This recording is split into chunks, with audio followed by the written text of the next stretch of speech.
Welcome viewers to the third segment of the fourth lecture for the online series of lectures for the course of linear algebra. We begin this segment with a theorem called Theorem 6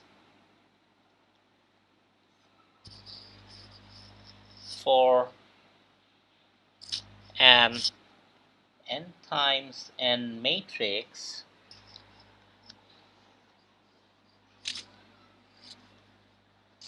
A. The following statements are equivalent, that we abbreviate as TFAE. The following are equivalent. The first statement says that A is invertible.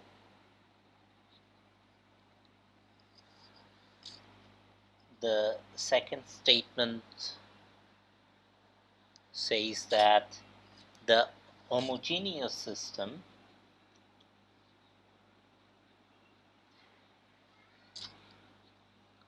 A times x is equal to 0 only has the trivial solution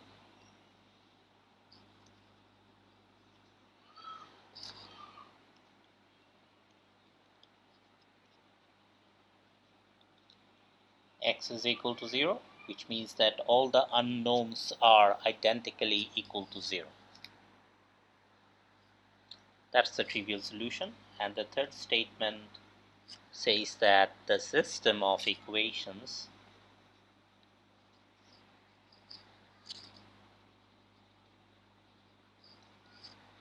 given by A times x is equal to y has a solution x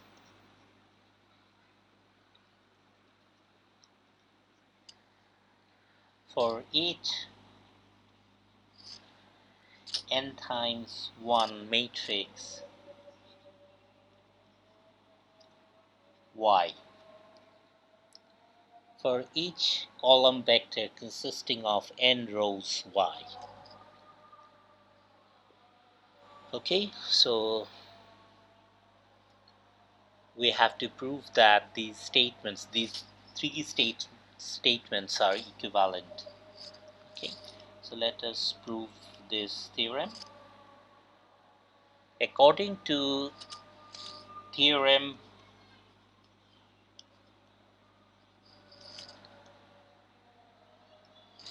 three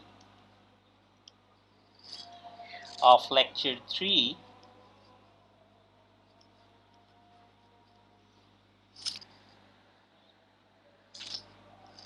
which states that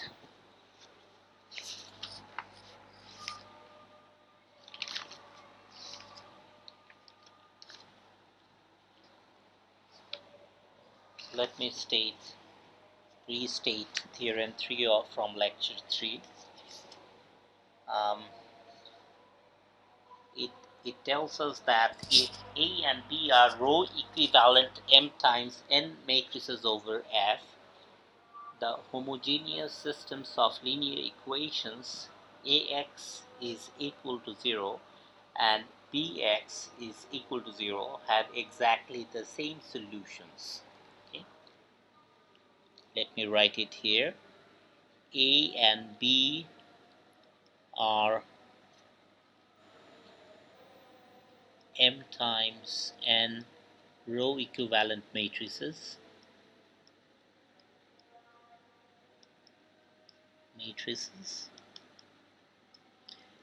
Then the homogeneous system AX is equal to 0 and BX is equal to 0 have the same set of solutions.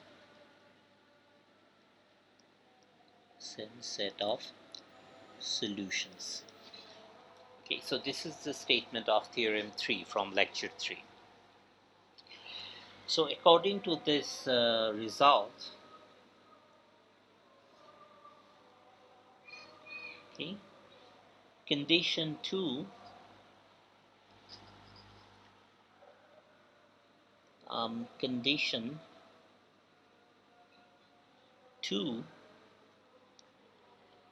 is equivalent to the fact that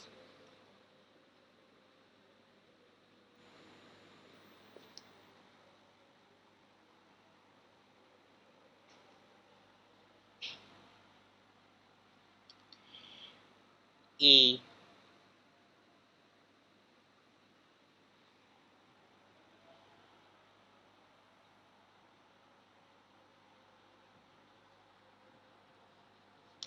is row equivalent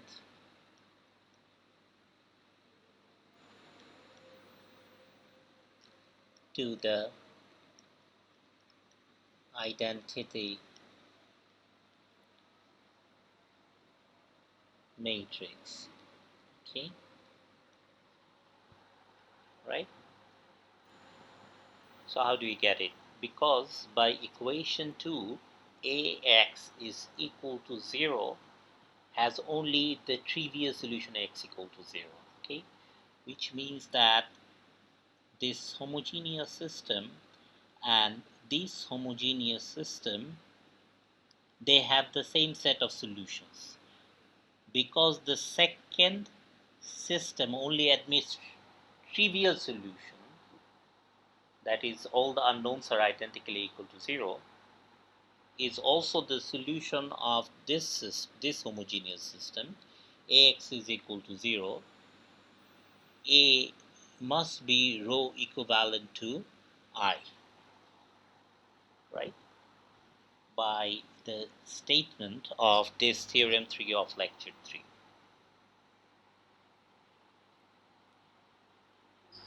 Right? So theorem 3 of lecture 3 is an if and only if statement, right? Let me check.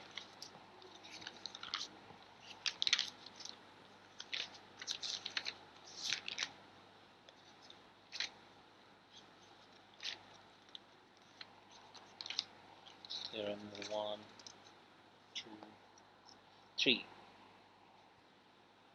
If A is an n times n matrix, then A is row equivalent to the identity matrix if and only if the system of equations Ax equal to 0 has only the trivial solution. I think I wrote down a different theorem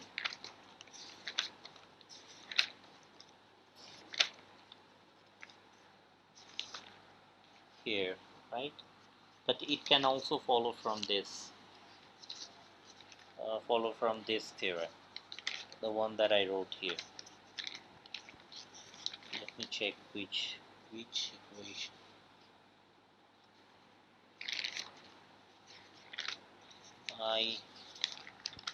Well, it also follows from here, but we have theorem 3 saying that if A is an n times n matrix, then A is row equivalent to the identity matrix if and only if the system of equations Ax equal to 0 has only the trivial solution. So according to this theorem, um, these since according to this theorem, since the homogeneous system Ax equal to 0 only has the trivial solution x is equal to 0, A must be row equivalent to the identity matrix.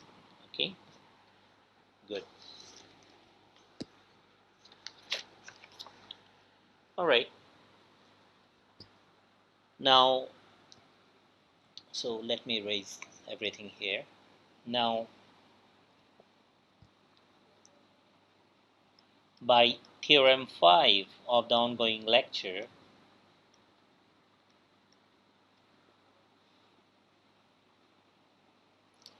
which says that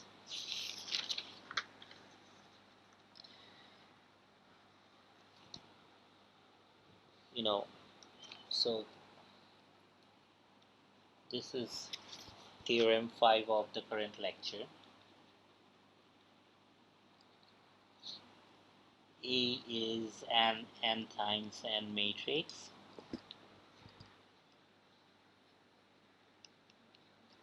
The following statements are equivalent. One is that A is invertible. Two is that A is row equivalent to the n times n identity matrix.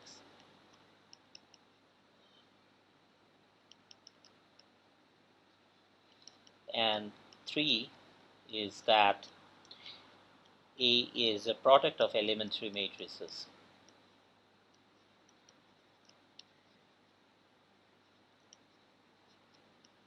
This is the statement of Theorem 5. So according to Theorem 5, 1 and 2 of the current theorem, the condition 1 and 2 are equivalent. Okay.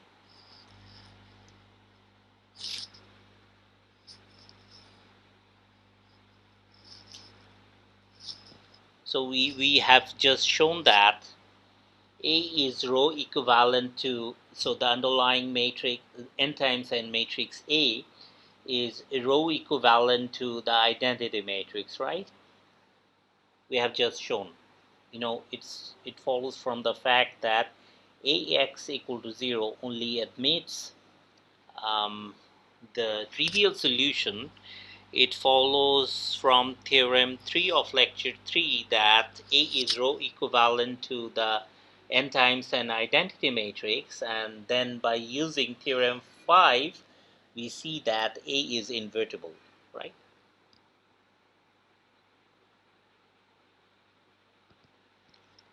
So this the first condition of theorem 6 tells us that A is invertible, and the second condition of theorem 6 tells us that the homogeneous system Ax is equal to 0 only has the trivial solution x is equal to 0.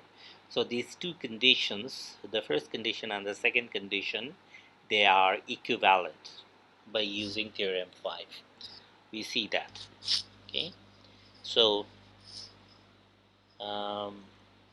condition 1 is equivalent to condition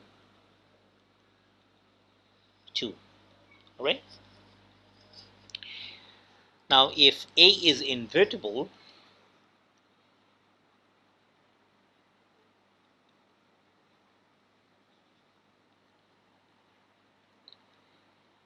okay, so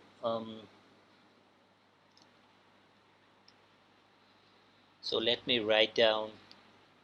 It will be better now if I write our theorem, the one that we are trying to prove. Okay, the following statements are equivalent. So this is what we need to prove. The first condition, the first statement is that A is invertible, and the second is that the homogeneous system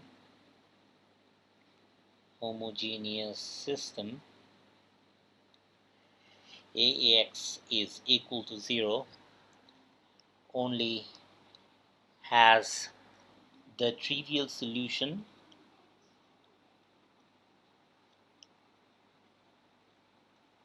x is equal to 0, and the third statement is that the system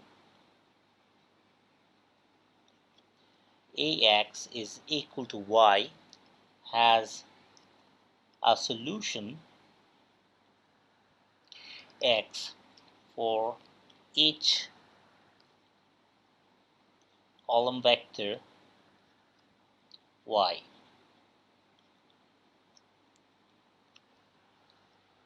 Consisting of n rows. Okay. So this is what we need to prove, and we just have shown that 1 is equivalent to 2. Okay. So now we assuming that A is number 1 is true, meaning that A is invertible. So if A is invertible, then the solution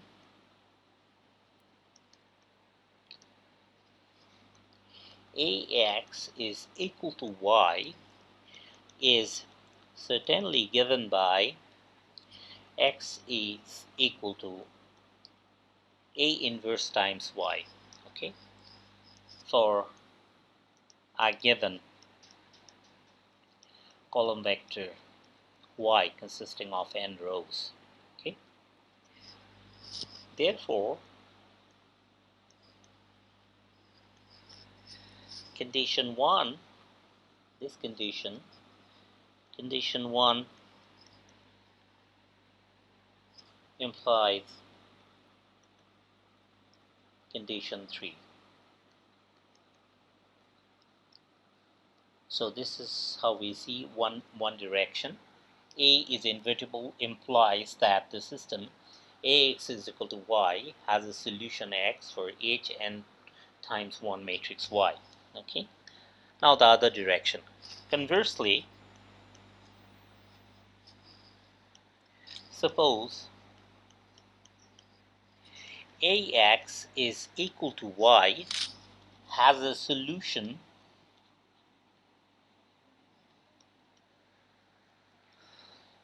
for each given n times 1 matrix Y. Okay, so we are assuming that there is always a solution of this system for a given n times 1 matrix Y. Let R be a row reduced echelon matrix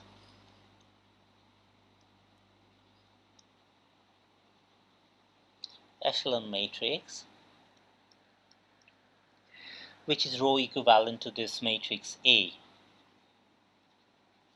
which is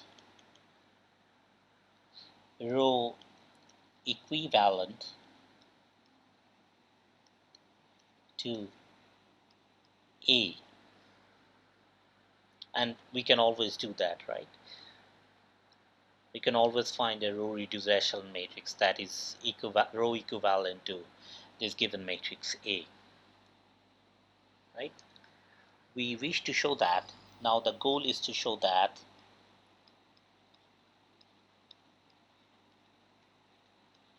this row reduced echelon matrix R is equal to the n times n identity matrix.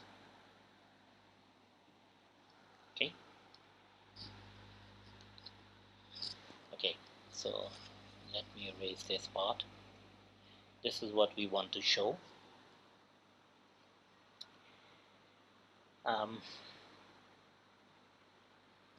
Choose Y in such a way that E is equal to this column vector 0 containing all the entries to be 0 except for the last entry, which is 1. Okay, with R times X is equal to E.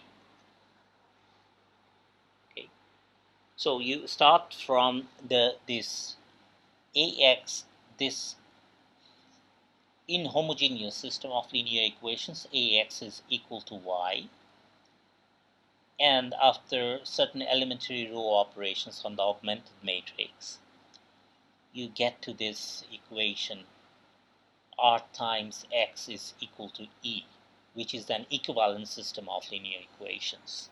Okay, meaning that it has the same set of solutions as the original system. Ax is equal to Y. Okay, so and since this, according to the third statement, which we take to be true, right? So we start, this is the hypothesis now. We take 3 to be true, so this system, this original system Ax is equal to y, has a solution for all n times 1 matrix y. Okay, it holds for any n times 1 matrix y.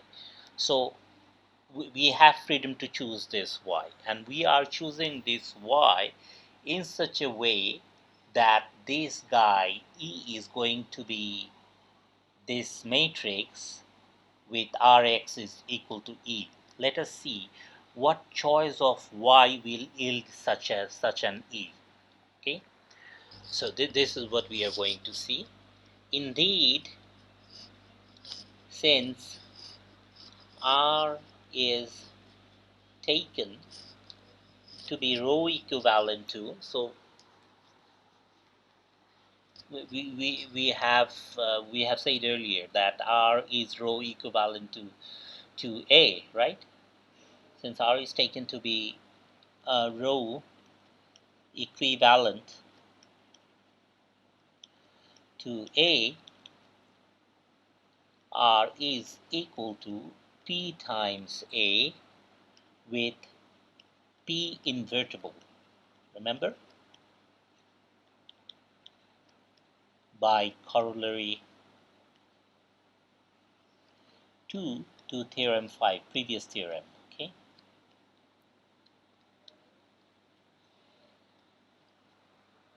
We can find an invertible matrix P, which is a product of certain elementary matrices, right? So that R is equal to P times A, which follows from corollary 2 of the previous theorem. Therefore, Rx is equal to E, right? If so, R is equal to PA, right? If PA X is equal to E, if AX is equal to P inverse E. Okay. So now from here we choose Y to be equal to P inverse E. So if we do that, then we'll end up with, if we choose Y to be equal to P inverse E in AX is equal to Y, we'll end up with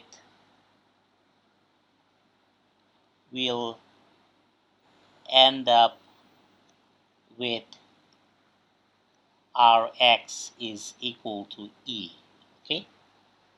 So first of all, we assume that condition 3 holds true, right? Condition 3 is met. In other words, Ax is equal to Y, has the solution X for each n times 1 matrix Y. We choose Y to be equal to P inverse E, so that Rx is equal to E. Okay? Good. Now,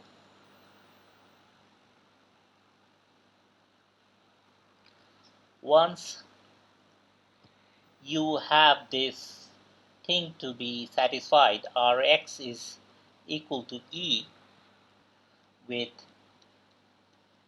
E being equal to this column vector with all the entries to be 0 except for the last entry, which is equal to 1. If so, this holds, right, with E being equal to this.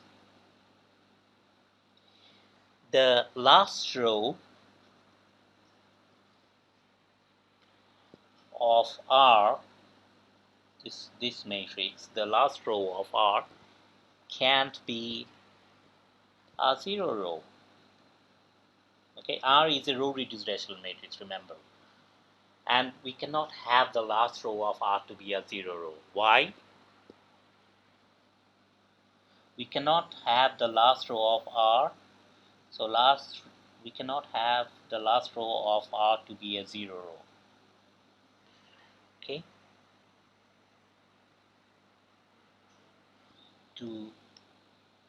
So that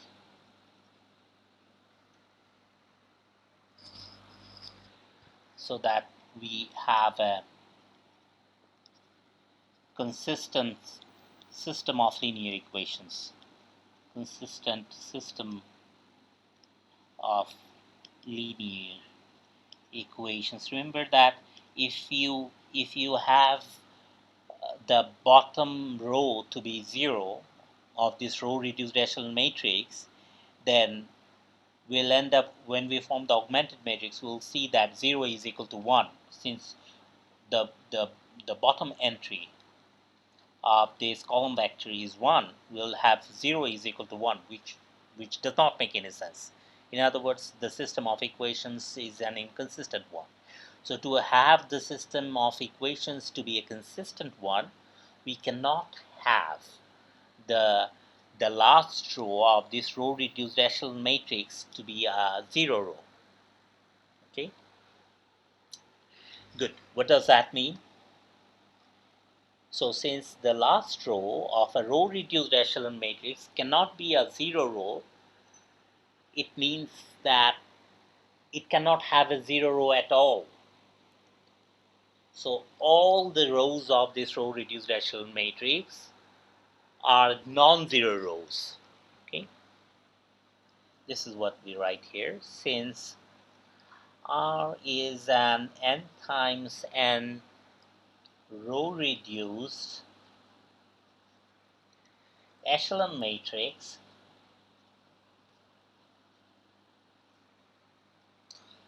with a non-zero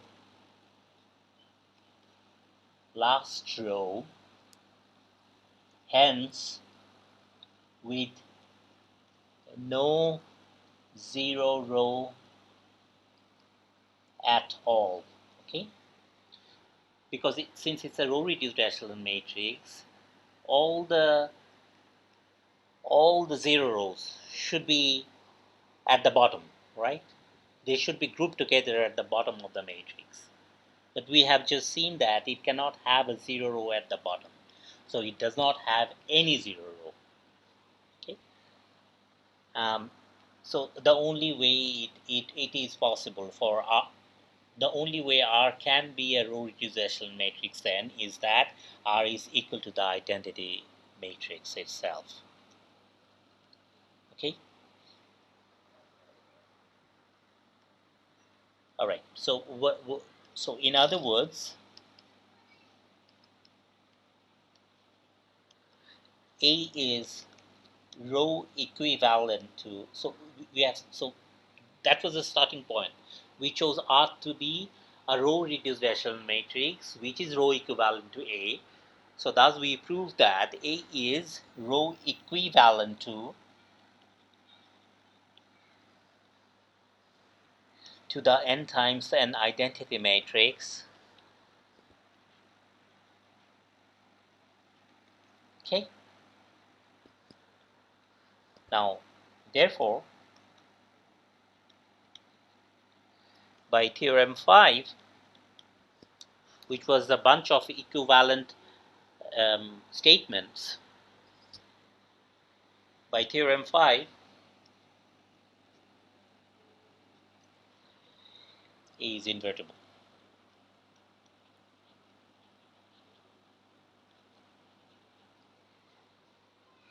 Okay. So, so what did we do?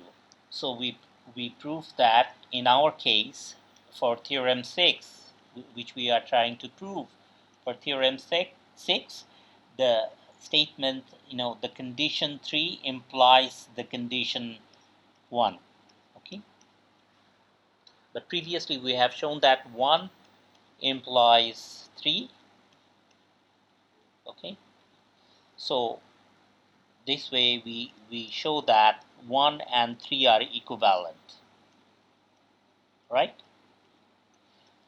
But we have also shown earlier that 1 is equivalent to 2, which means that 1 is equivalent to 2 and 2 is equivalent to 3. 3 QED.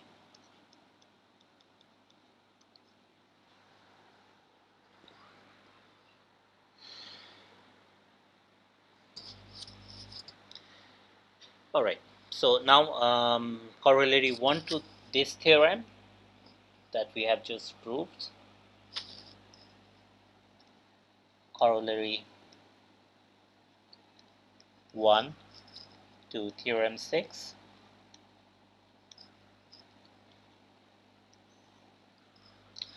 A square matrix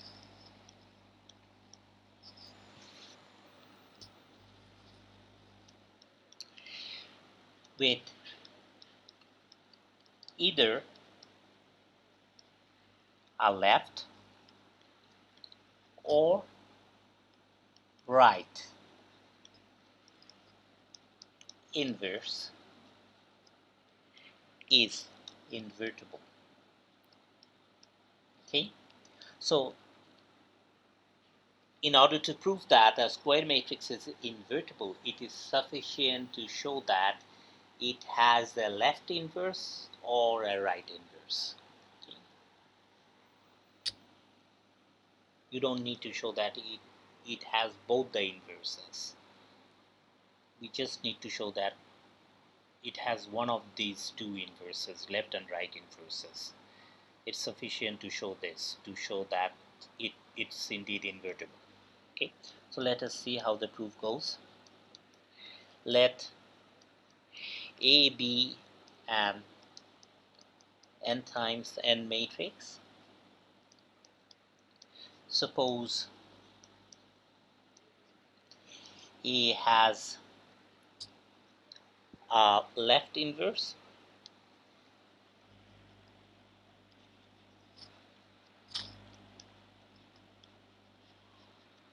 that is a matrix B such that BA is equal to I. Okay,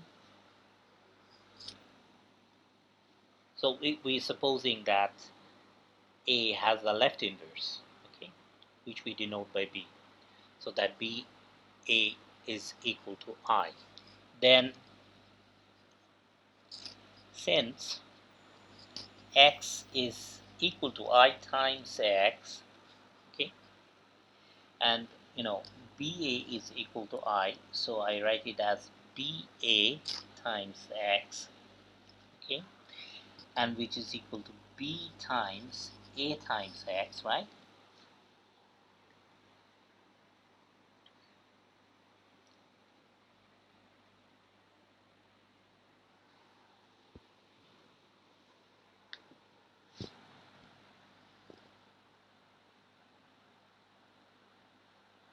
Right?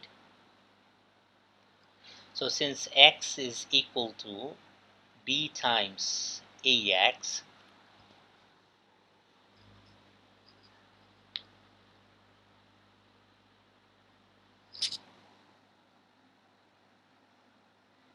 AX is equal to 0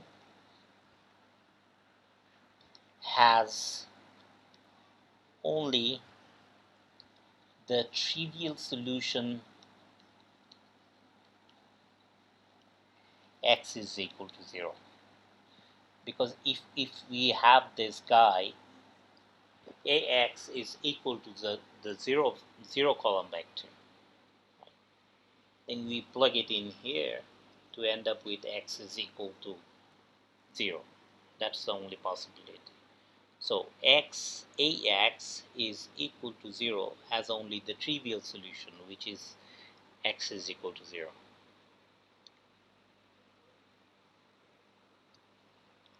Right? So since x is equal to 0 has only the trivial solution x is equal to 0, A must be invertible by Theorem 6. A must be invertible by Theorem 6. Okay. Remember that in Theorem 6, condition was 1 was A is invertible, condition 2 was AX, this homogeneous system AX is equal to 0 has only the trivial solution, right? And the third condition was that AX is equal to Y always admits a solution for each n times 1 matrix Y. Okay. So we have condition 2 to be fulfilled for Theorem 6, so condition 1 is also satisfied. Condition 1 tells us that A must be invertible.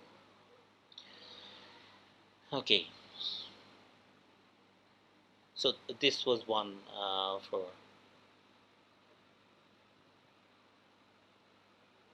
Now suppose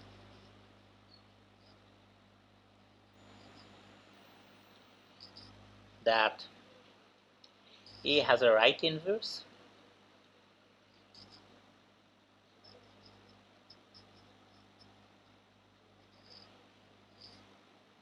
that is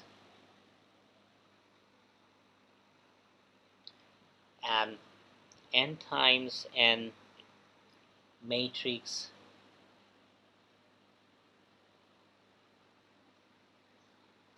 C exists such that A times C is equal to Y. Okay, where so this C is the right inverse of A. Then by previous argument,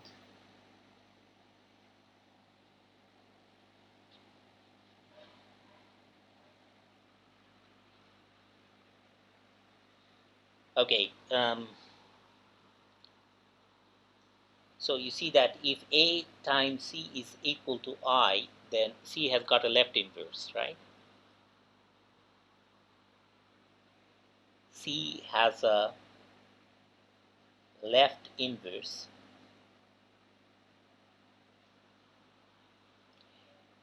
namely A, and hence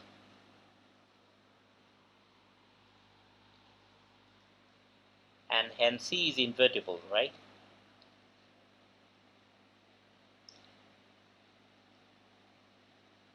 Because we have shown earlier that if a matrix has a left inverse, then it's going to be invertible. Here is the proof.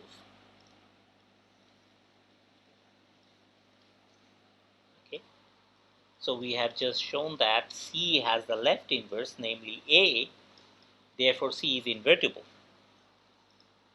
One then obtains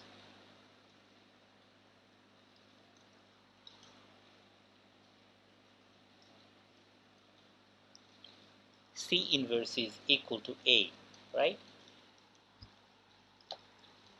Therefore, by Theorem 3, earlier in this lecture, we have proved Theorem 3 tells us that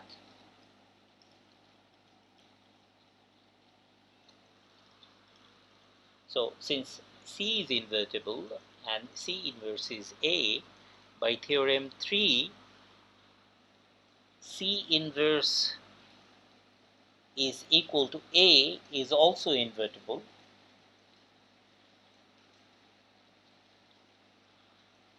with the inverse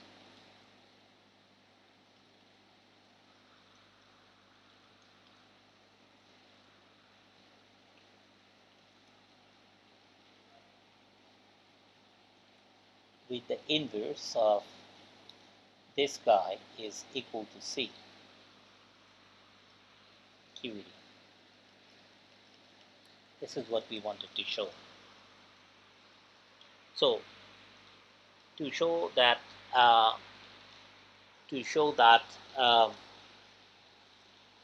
a square matrix is invertible, it is sufficient to show that it has either a left or a right inverse. Okay, good. Now the algorithm for computation of the inverse of an invertible matrix. Okay, so algorithm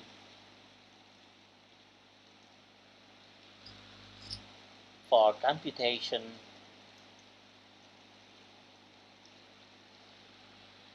of A inverse. Okay, so here is the algorithm. One should first record the n times n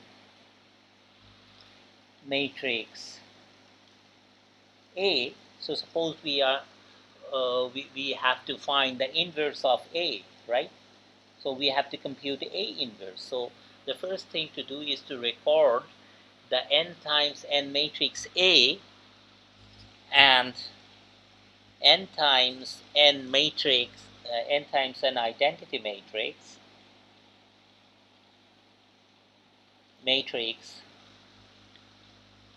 I side by side. Okay, so we write this matrix A and we write the identity matrix I by its side. Okay, and try to apply a certain set of elementary row operations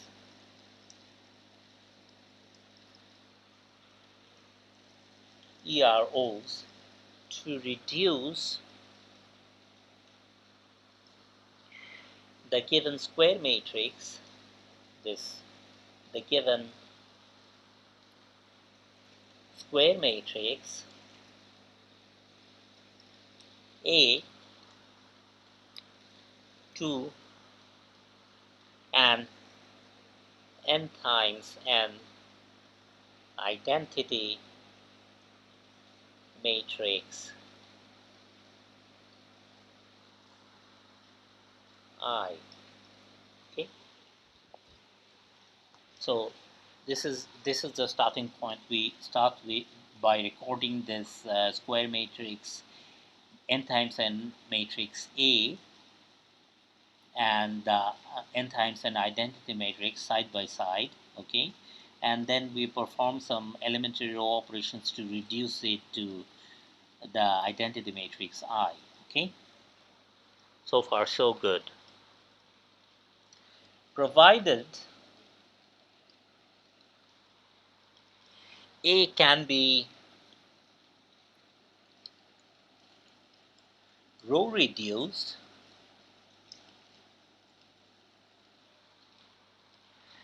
to the identity matrix, that means that we can reduce A to I. Row reduced to the identity matrix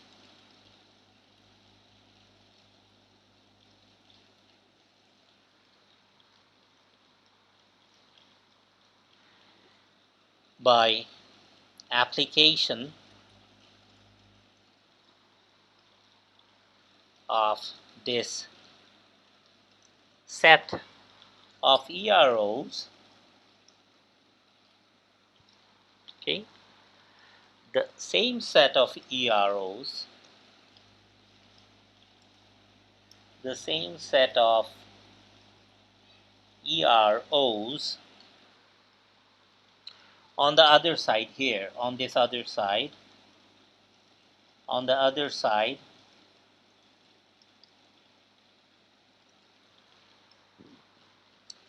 then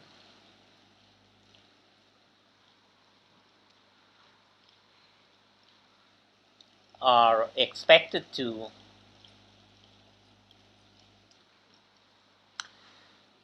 reduce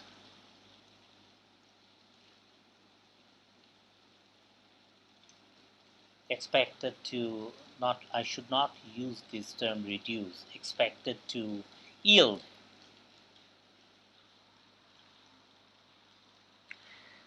the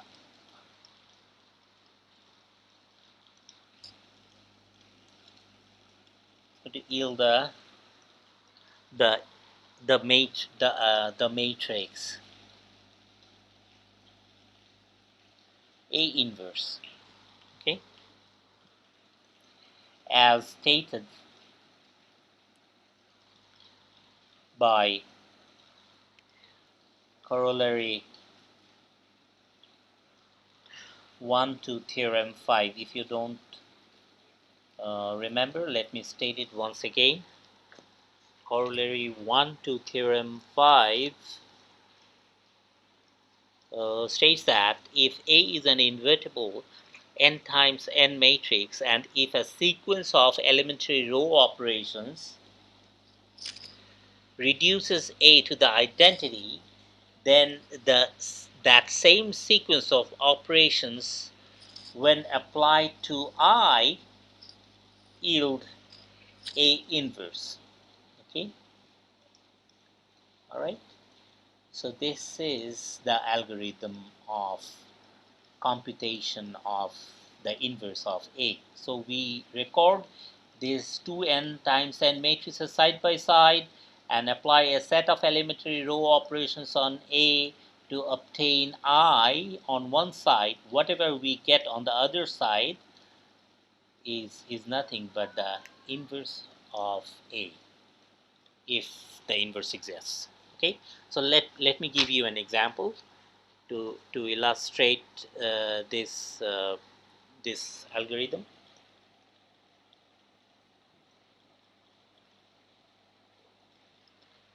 and that will end this lecture. Example 4: computing inverse. Okay. So I'm given a 3 times 3 matrix, which is 1, 1/2, 1 over 3, then 1/2, 1 over 3, 1/4, then 1/3, 1/4, and 1/5. Okay, so this is the given matrix. So according to the algorithm, I first record this 3 times 3 matrix A. Okay,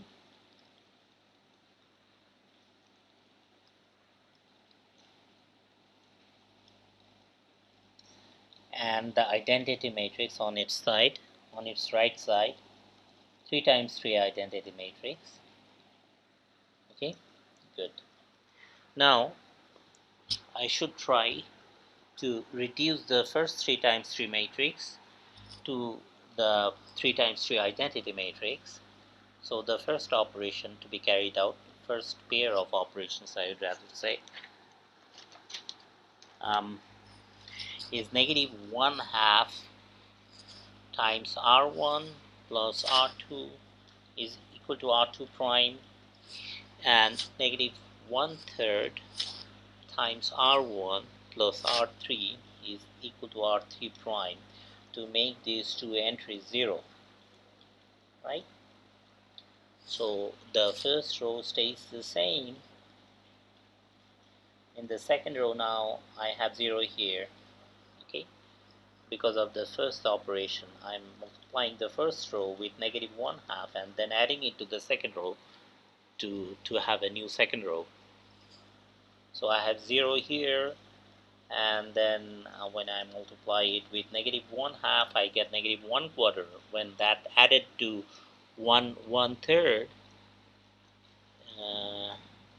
I get 1 over 12, right?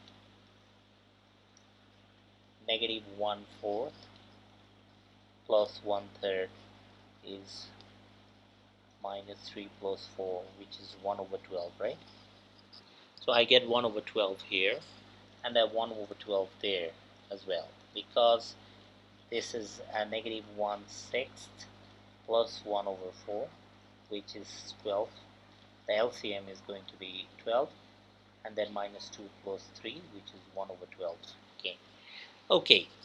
Oh, now about the third row, I'm going to do this operation, this elementary row operation, to have 0 here, and for this I have negative 1/6 plus 1/4, which gives us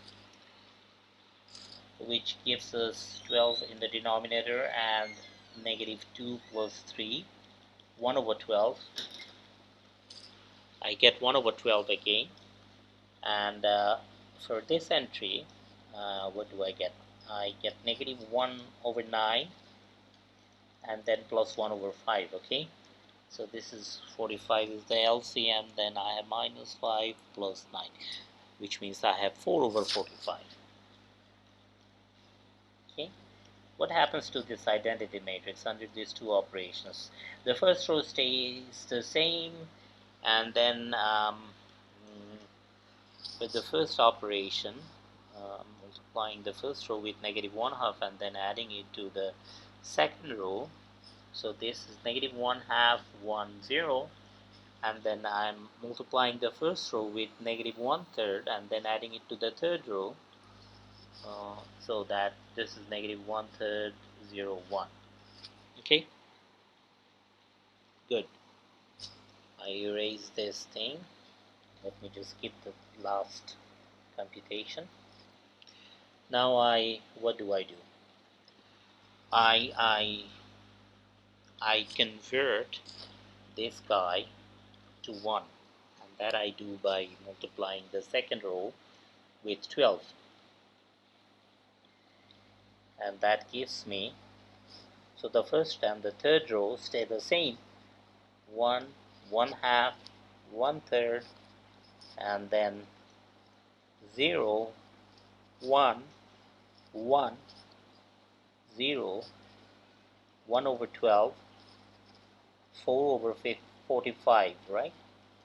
And then the first row stays the same, 1, 0, 0, and in the second row now I have to multiply the second row with 12 to have minus 6 here, and 12 here, and 0 here. The third row stays unchanged, negative 1/3, 0, 1. Okay, now I can get rid of these computations at the bottom. So now what is the goal? Now I want to get rid of this guy and this guy. So negative 1/2 times R2 plus R1 is going to be equal to R1 prime, and negative 1 over 12 times R2 plus R3 is going to R3 prime. Okay, let's see what we get. So this is 1 and this is 0, because we are doing this computation. The first computation is meant to make it 0, so we have a 0 here, and when I multiply this guy with negative 1/2, I get negative 1/2, and I add 1/3 to it, so that I have 6 minus 3 close to negative 1 over 6 I have, right? And then this second row stays the same, nothing is happening to the second row. For the third row, this is 0, and no, this is meant to be 0, and this guy now becomes negative 1 over 12, right, plus 4 over 45 gives me, the LCM of 12 and 45 is going to be 180, and this is minus 15, and this is 16. So this is 1 over 180. So this is 1 over 180. Okay, what happens here? The first row becomes, so negative 1/2 times R2 plus R1. So I am going to multiply this with negative 1/2 to have 3. 3 added to 1 is 4. So now I multiply this with negative 1/2 to have minus 6. Minus 6 added to 0 is minus 6. And no, 0. 0 plus 0 is 0. And the second row stays the same. Nothing is changing. Negative 6, 12, 0.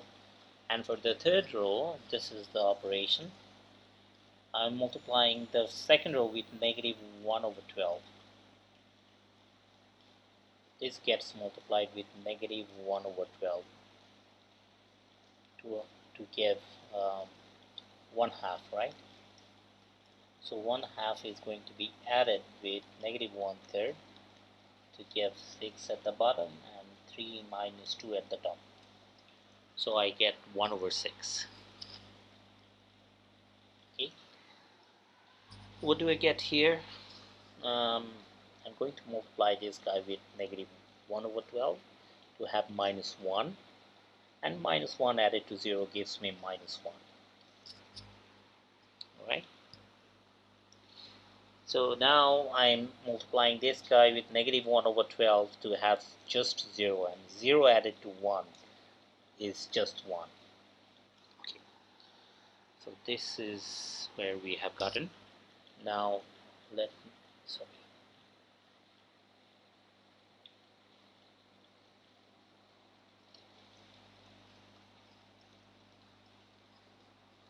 this one. Okay. All right. So now I need to make this 1 as well. So this is achieved by the following operation.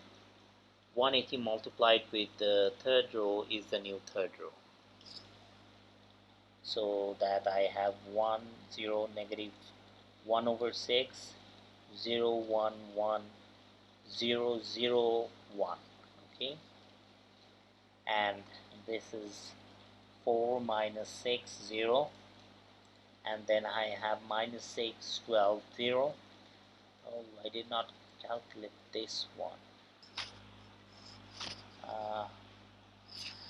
This is going to be 1, right? It stays the same.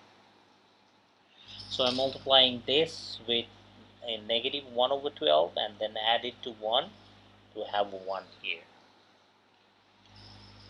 Alright. So when I multiply the entire row here with 1 over with 180, this is going to be 1, and this is going to be 30. This is going to be negative 180. This is going to be positive 180. Okay. Good. Now let me erase this one and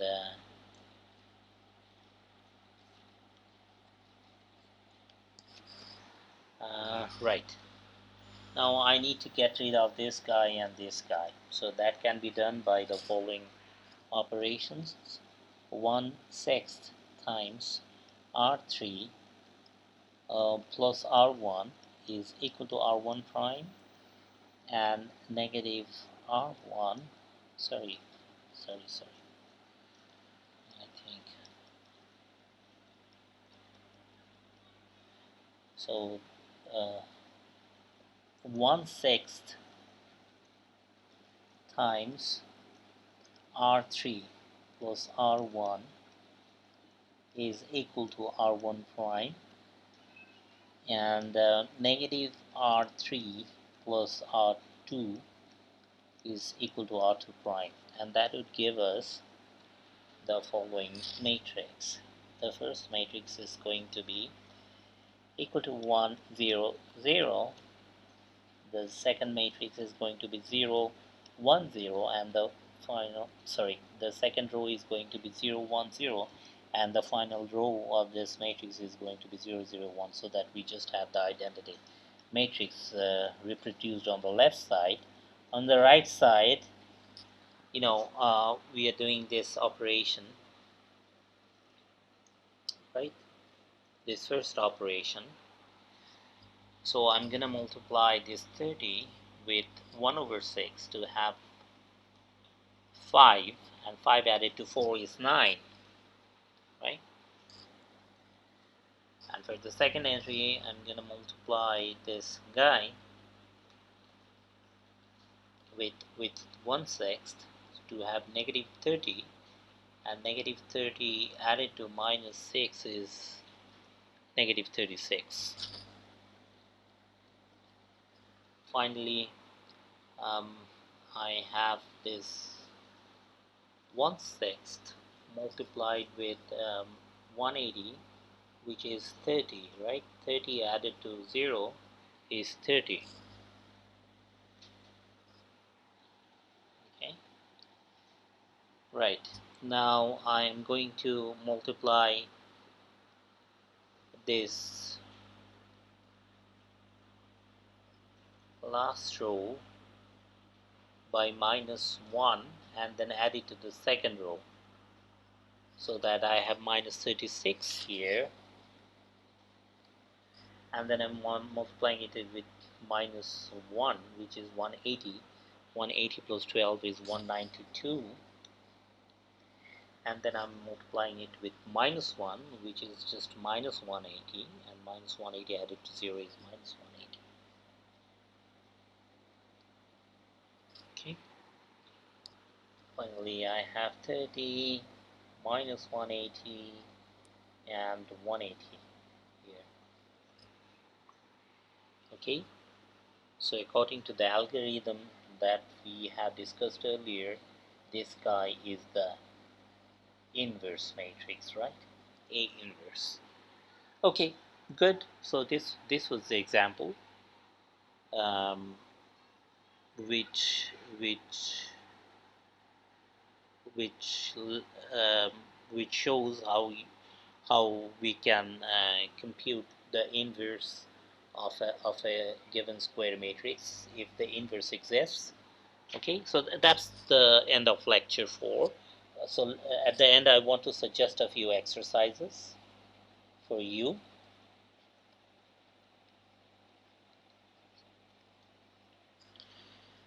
It's from the same book, Hoffman and Combs,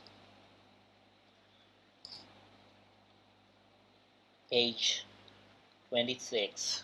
Okay, so problem number 1, 2, 3, 4,